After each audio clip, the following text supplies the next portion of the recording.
Voir et ne pas voir, tel est le mystère de la prière auquel le baptême nous a ordonné, car Dieu dit à Moïse, tu ne pourras pas voir mon visage, car un être humain ne peut pas me voir et rester en vie. Exode 33, 20.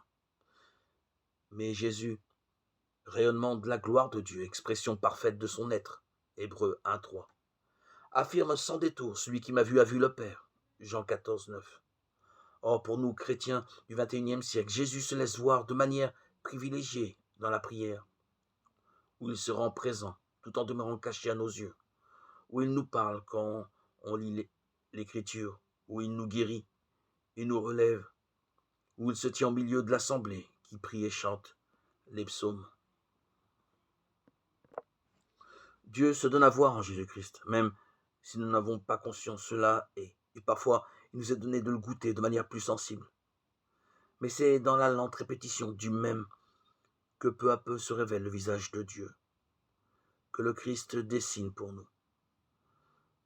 Ceux qui ont fait de la photo ou autant de l'argentique savent qu'une fois l'expression photographique faite par l'imposition de la lumière, l'image devient visible dans un bain de révélateur.